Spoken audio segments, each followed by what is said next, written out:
दोस्तों, आज हम पढ़ेंगे उपसर्ग के बारे में।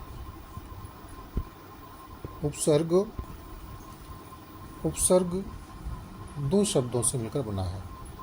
उपसर्ग दो शब्दों से मिलकर बना है, उप और सर्ग। उप का अर्थ है समीप और सर्ग का अर्थ है सृष्टि करना, अर्थात किसी शब्द के समीप आकर नया शब्द बनाना, इसका यह अर्थ हुआ। ये किसी भी मूल शब्द में जुड़ जाते हैं और नया शब्द बना देते हैं, उसका अर्थ परिवर्तन भी कर देते हैं।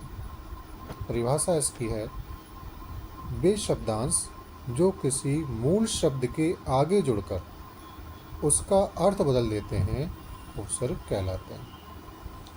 उदाहरण देखिए, एक शब्द है पुत्र, और पुत्र में यदि हम को उपसर्ग लगा दें तो शब्द बनता है कुपुत्र, और इसका अर्थ क्या हुआ? बुरा पुत्र। उसी प्रकार से इसी शब्द पुत्र में सु उपसर्ग लगा दें तो शब्द बनता है सुपुत्र, अर्थ क्या है? अच्छा पुत्र। इस प्रकार से ये उपसर्ग जिस शब्द में भी जुड़ जाएंगे उसका अर्थ बदल देंगे। उपसर्ग तीन प्रकार के होते हैं, जैसा आप स्क्रीन पर देख पा रहे हैं। उपसर्ग तीन प्रकार के होते हैं।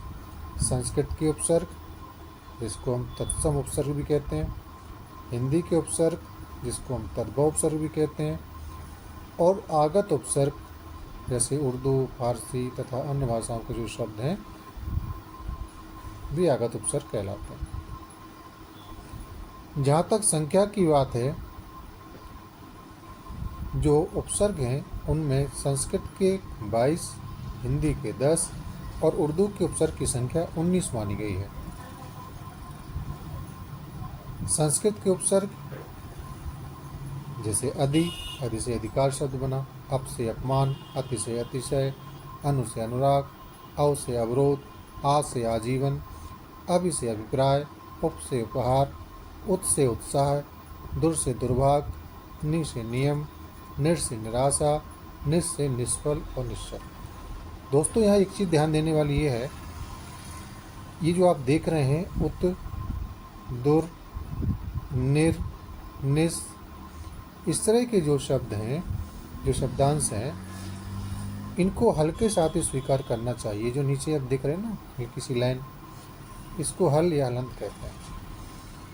परीक्षाओं में कभी कभी हल्के साथ, कभी कभी बिना हल्के साथ ऑप्शन में दिए जाते हैं, तो आपका सही आंसर होगा हल्के साथ। इसको आप हलंत भी बोलते हो, हलचन बोलते हो। निराशा निरशब्द से बना, इसका आप विशेष ध्यान रखिएगा। इसके बाद निस से निष्फल। निष्फल में आप देख सकते हैं कि जो उपसर्ग है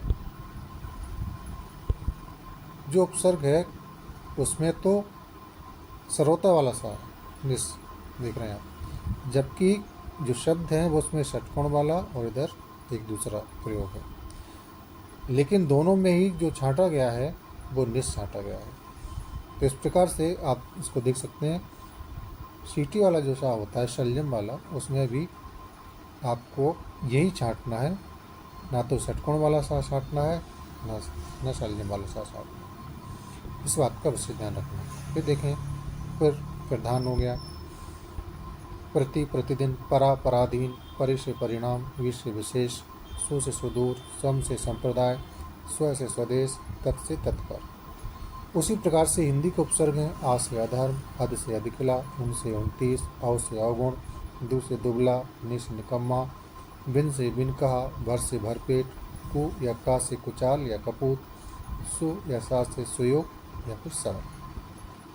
कुछ उर्दू फारसी के उपसर्ग हैं, जैसे कम से कमक, खुश से खुशबू, नीम से नीमकीम, हल से अलबत्ता, ऐन से ऐनवक, हम से हमदम, बिला से बिला वजह, हर से हर समय, गैर से गैर कानूनी, ना से ना समझ, दर से दरमियान, वा से बाइज्जत, बद से बदनाम, बर से बर्खास्त, व से बनाम, बे से बेशर्म, सर से सरताज, ला से लाइलाज आदि।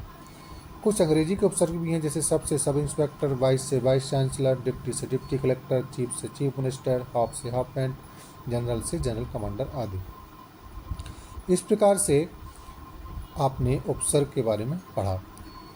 ये उपसर्ग सिर्फ केवल कक्षा 9 में या और जो एकेडमिक कक्षाएं होती हैं उनमें ही पूछे जाते हैं, ऐसा नहीं है। प्रतियोगी परीक्षाओं में भी उपसर्ग आते हैं और उन दोनों को ध्यान में रखकर ही हम एक विस्तृत अभ्यास श्रृंखला चलाने वाले हैं, बल्कि एक अच्छा अभ्यास आपको मिल सके, अच्छी प्रैक्टिस मिल सके और दोनों परीक्षाएं इसमें कवर हो सकें, उसके लिए हम एक अन्य वीडियो बनाएंगे। इस वीडियो में एक परिचय के रूप में आपको उपसर्ग के बारे में बात की गई। आपको याद कैसे करना है इसको आप, कई बच्चे कहते हैं कि सर मुझे तो याद ही नहीं होते, तो कम से कम आपको ये करना है कि 5 उपसर्ग आपको प्रतिदिन याद करने हैं और उनके जो उनसे नए शब्द बनाने हैं।